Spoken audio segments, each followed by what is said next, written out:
Thanks so much. I'm here. First of all, I want to give a huge thank you to all the members and the organizers here at UA Local 46 for the warm welcome. We're here meeting with some incredible apprentices. These are the workers of the future. These are young people who are training to get great jobs, but they also need to know that life will be affordable. These are folks that are going to graduate and complete their training with great training and opportunities for work. But we know that a lot of people, even with good jobs, are struggling to be able to find a place to call their own. They're struggling to buy their first home.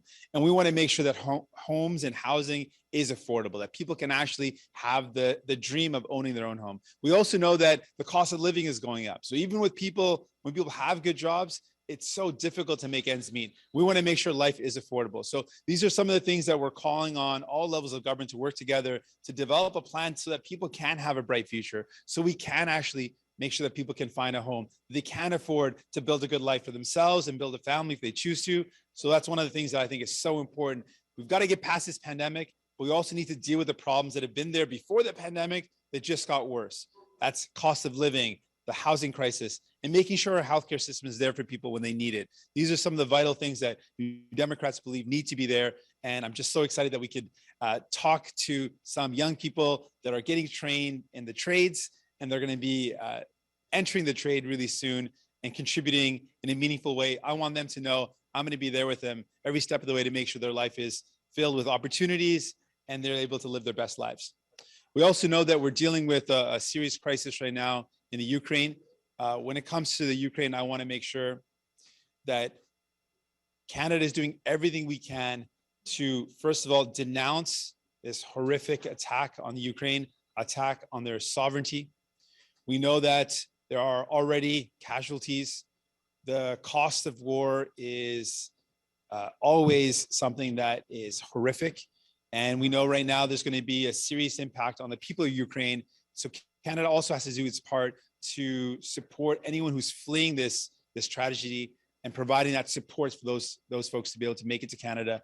We cannot have another scenario like we saw in Afghanistan, where people were fleeing the tragedy in Afghanistan and were unable to arrive to Canada because of challenges in the system that made it so complicated for them to apply for their ability to get to Canada. We need to make it streamlined. So Canada has to do two things. One, everything we can to denounce this attack, everything we can to not just denounce it, but to hit Putin and his allies where it counts, which is financial sanctions. Every and all tool possible to target sanctions, Magnitsky and otherwise, to make sure we send a clear message that this is wrong, and then provide supports for Ukraine. And then secondly, we need to provide the assistance, the humanitarian assistance, so that people who are fleeing this war are able to come to Canada, and we welcome them, providing a streamlined process for those folks. With that, I'll continue in French and then provide an opportunity for questions. Je suis ici aujourd'hui avec des travailleurs et travailleuses qui sont avec UA Local 46, 46. Je suis tellement fier d'être ici avec des nouveaux travailleurs et travailleuses qui vont entrer dans le marché. On veut s'assurer que ces jeunes personnes ont l'opportunité d'acheter leur maison, de trouver du logement abordable, de rejoindre les deux bouts, parce que c'est de plus en plus difficile, même si vous avez un bon emploi. Donc, on est ici avec ces travailleurs pour montrer l'importance pour nous comme un parti de dire on doit régler les problèmes qui étaient là avant de la pandémie, qui est seulement s'empirer pendant la pandémie. On a besoin d'un plan pour sortir de la pandémie, mais aussi un plan pour répondre aux besoins des gens. Deuxièmement, je sais qu'on doit parler de la crise. On a une crise horrifique qui se passe en Ukraine. On doit faire tout ce qu'on peut pour aider les gens en Ukraine. Et comme pays, on a quelques outils. Premièrement, ce qu'on doit faire, c'est d'avoir des sanctions sur Poutine et ses alliés pour dire clairement qu'on dénonce l'agression et les actes horrifiques qu'on voit à ce moment.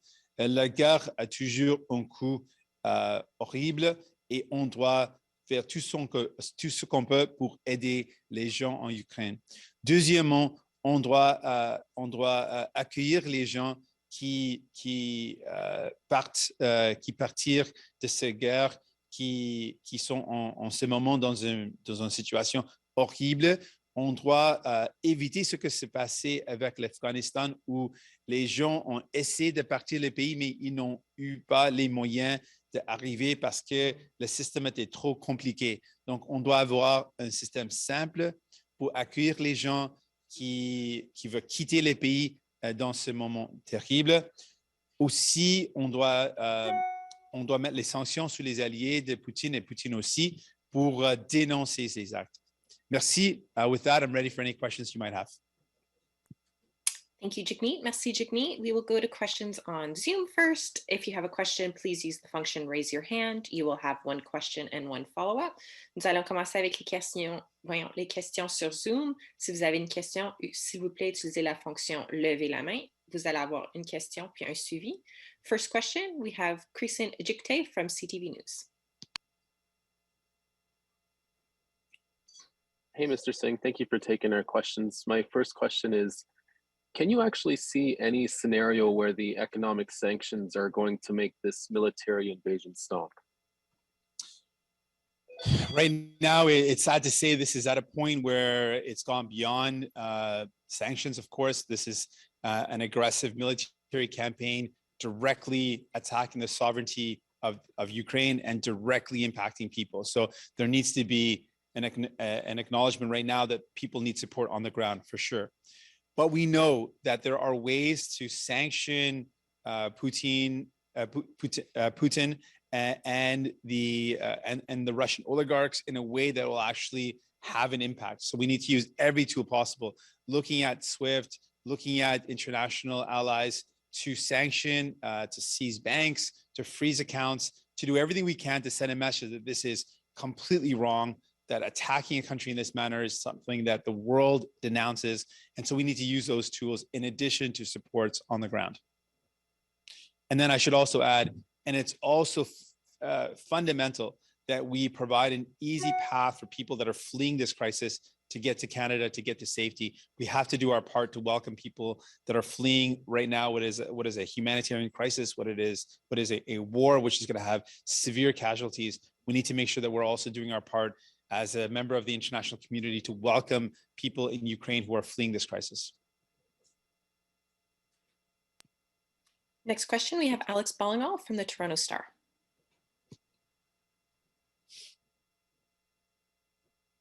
I'm sorry, thanks very much for taking my question. Mr. Singh, you mentioned Canada needs to do everything it can, but you're only talking about economic sanctions. I'm assuming you're drawing the line at further, sending more weapons or as further sort of military, more like, I guess, lethal supports. It doesn't sound like you're calling for that. I just want to make sure that's clear. When it comes to what we should do as a country, we should focus on what we do best. We should welcome people that are fleeing this crisis. Canada can do that, has done that, and needs to do that in this circumstance. We do need to provide supports on the ground, but any decision around those supports has to be something that happens in Parliament. It's not something that can be done unilaterally. It has to involve a debate and discussion in Parliament around if we make a decision to send our troops into harm's way, that cannot be done without a debate in Parliament. But there are things that we can do. There are things that we know will work to send a clear message denouncing what's going on.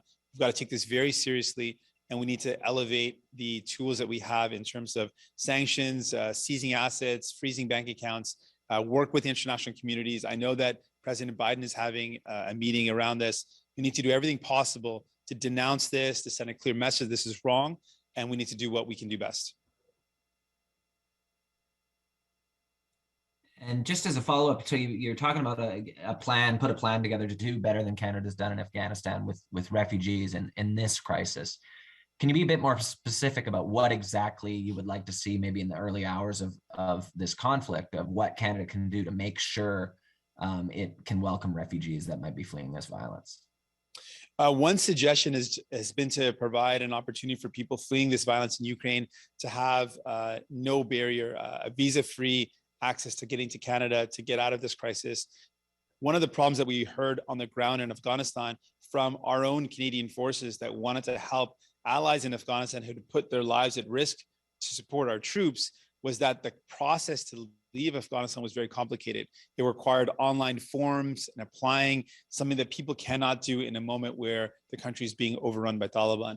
Similarly, in the midst of a war, the process for people to flee Ukraine cannot be one that requires online application forms and a lengthy process. It has to be one that recognizes the severity of the humanitarian crisis.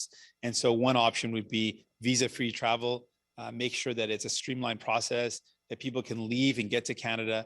We need to make sure we're doing our part at a minimum with the people that are fleeing this crisis to provide support. As a member of the international community, we've got a responsibility, and we should at least do that.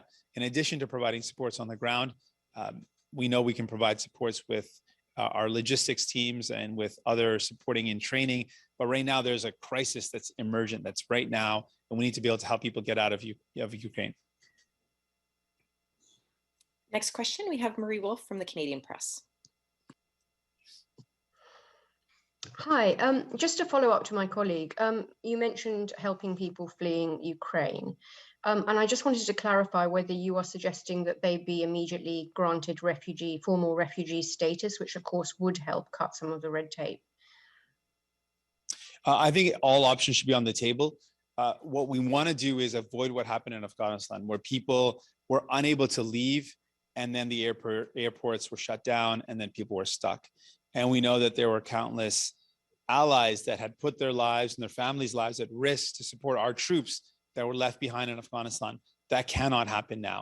And so we should look at every tool possible. One of the things I suggested was visa-free travel. Immediate status is an option, but we need to learn from the mistakes of what happened in Afghanistan and not allow that to continue. If people are fleeing war, are fleeing because they're worried that their lives are at risk, there has to be an easy way for those folks to make it to Canada. And that's something that we can do, and we can do immediately.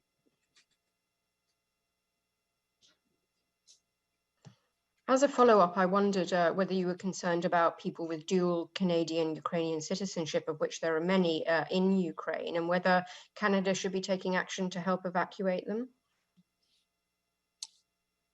We've seen similar scenarios, problems where people were trapped in countries initially when the COVID lockdowns happened, and Canadian citizens, in fact, were unable to get back home. In this humanitarian crisis, in this war, we need to make sure that Canadians are able to get back home. And so we should absolutely look at opportunities that we can provide for safe evacuation of Canadian citizens that are in Ukraine. We need to make sure that we are doing everything possible to get people to safety, and that includes Ukrainians that are trying to leave a very serious crisis, and of course, Canadian citizens that need to get back home. I'm going to ask one more time if we have questions on Zoom to use the raise your hand function. Une dernière fois pour les gens sur Zoom si vous avez une question. Sinon, if not, we can go to the floor for questions. James. Okay, our questions on the floor.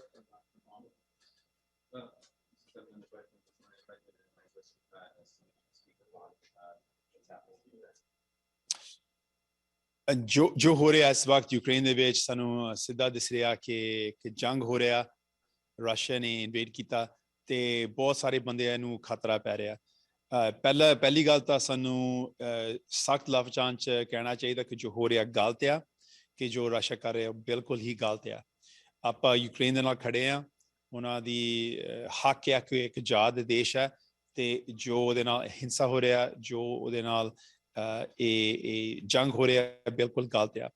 ਆਪਾਂ ਹੁਣ ਕੀ ਕਰ ਸਕਦੇ ਹਾਂ? ਦੋ ਗੱਲਾਂ ਆਪਾਂ ਪੇਸ਼ ਕਰ ਰਹੇ ਹਾਂ, ਦੋ ਗੱਲਾਂ ਜੋ ਕੈਨੇਡਾ ਇਸ ਵਕਤ ਕਰ ਸਕਦੇ। ਇੱਕ ਤਾਂ ਆਪਾਂ ਸੈਂਕਸ਼ਨ ਲਾ ਸਕਦੇ ਹਾਂ ਬੜੇ ਸਖਤ ਪੁਟਿਨ ਤੇ ਉਹਨਾਂ ਦੇ ਜੋ ਸਾਥੀਆਂ ਤੇ, ਕਿ ਇਕਨੋਮਿਕ ਤੌਰ ਤੇ ਆਪਾਂ ਜਿੰਨਾ ਕੁ ਵੀ ਆਪਾਂ ਪ੍ਰੈਸ਼ਰ ਪਾ ਸਕਦੇ ਹਾਂ ਕਿ ਉਹਨੂੰ ਸਖਤ ਤਰੀਕੇ ਨਾਲ ਕਹਿਣਾ ਕਿ ਗਲਤ ਆ, ਉਹ ਇੱਕ ਜ਼ਰੂਰੀ ਗੱਲ ਆ।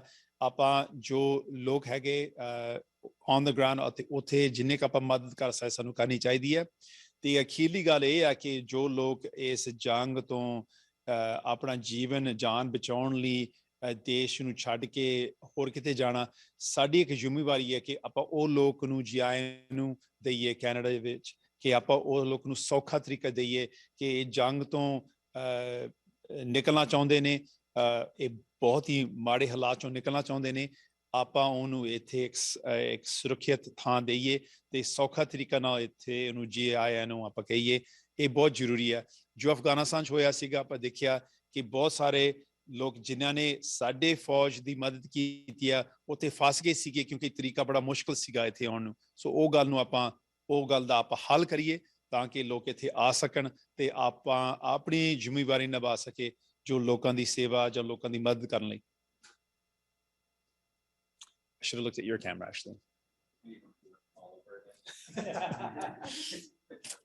Thanks. Okay.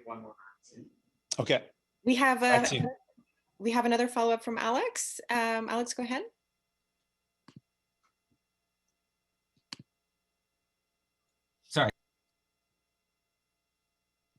Sorry, I unmuted you and then there we go. We're muting back and forth here. Awesome. Just on another matter, Mr. Singh, the Emergencies Act and the committee that's going to be struck. I understand Trudeau was saying yesterday that there's negotiations going on with all parties about the makeup of that committee. There's also outstanding questions about the level of transparency that Canadians will get in terms of the study that goes into why that declaration was issued and the way it was used in the response. I'm wondering if you can tell us your position on the committee and also the level of transparency you would like to see with this. I think we need full scrutiny and full transparency. There are tools that are in place and every question should be asked. There are legal challenges that are being done and I welcome those. This decision should be tested in court and the rationale of the government that was provided should be tested in court. And we should do our part of making sure that every question that folks have, that people have is answered. Those questions are answered and that there's two processes. One, there's a committee that has to be struck. That committee should be led by opposition and the majority of seats should be opposition the way our parliament right now is comprised. That way there can be true accountability and full transparency. And that means asking questions around, was it required? The scope of the powers used and its effectiveness. The other area of accountability is the public inquiry. That is required by law at the completion or any invocation of the Emergencies Act, that there has to be a public inquiry. That public inquiry needs to be done and questions need to be answered around, again, why it was put in place and the scope and the necessity. In addition, a couple of questions that have come to mind is we've seen a very different response initially by police when it came to the convoy as opposed to other protests we saw a very different police response and that has to be a part of the question. We also saw a number of police and military that were not just sympathetic but were supportive and actively facilitated the occupation and actively supported some of the actions that resulted in loss of jobs, loss of wages for Canadians and resulted in a lot of harassment and intimidation for residents of Ottawa. So those are questions that need to be answered. An inquiry into policing, an inquiry into the decisions around this and how we got here. One of the final pieces I think we need to really emphasize is the misinformation and disinformation. We are going to disagree as a nation and it is okay and in fact important to have disagreements. But when people can't agree on the facts and when disinformation is spread and that disinformation is used as a cause to promote extremism, that is a serious problem. And so we need to also look at that as a part of the public inquiry. Just as a follow-up to that, on I guess disinformation and the foreign influence that has been discussed around these protests, would you support any permanent changes to combat that, whether it's changes to foreign donations to political causes in Canada or further changes to combat online disinformation? Would you like to see sort of permanent changes to address what a lot of people see as threats that were underscored by this crisis? Absolutely. We need to have a robust democracy.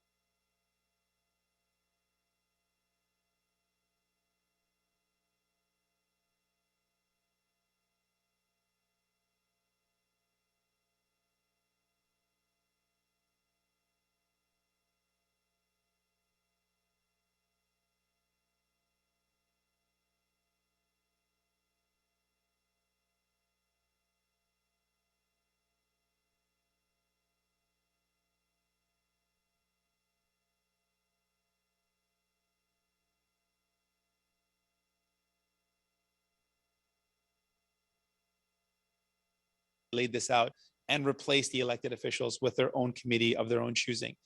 And when that type of effort is funded with millions of dollars from the United States, it is a serious problem to our fundamental ability to be a democracy and to be a sovereign state.